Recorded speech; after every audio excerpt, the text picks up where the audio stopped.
ભગવાન રામને બે વનમાં જતા ભગવાન રામ લક્ષ્મણ અને જાનકી.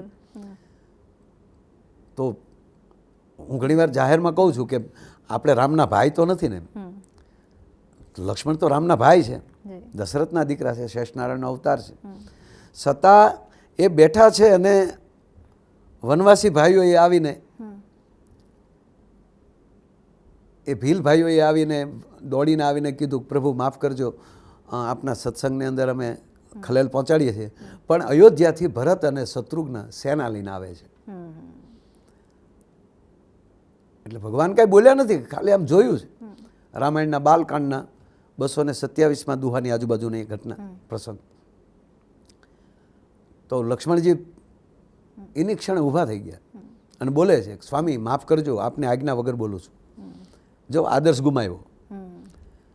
ભગવાને કહે, રામે કીધું નથી, નકર મોટા છે રામ અને લક્ષ્મણ નાના છે. આ આદર્શ ગુમાવી દીધો ને ઊભા થઈ ગયા કે આપની આજ્ઞા વગર બોલું છું.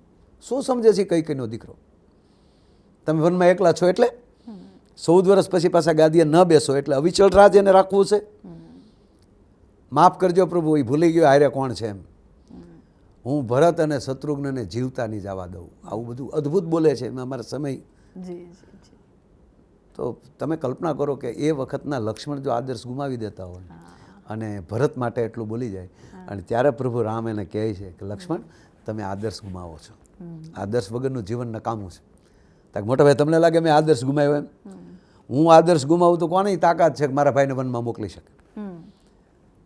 કેવી રીતે તમે રહેતા હતા ને આજે ઘાસ પથારીએ સૂવો છો, પથ્થરના ઓછીકે સૂવો છો.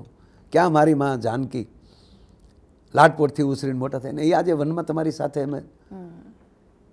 તો આ આદર્શમાં જીવન વ્યર્થ થઈ ગયું એનું શું કરવું?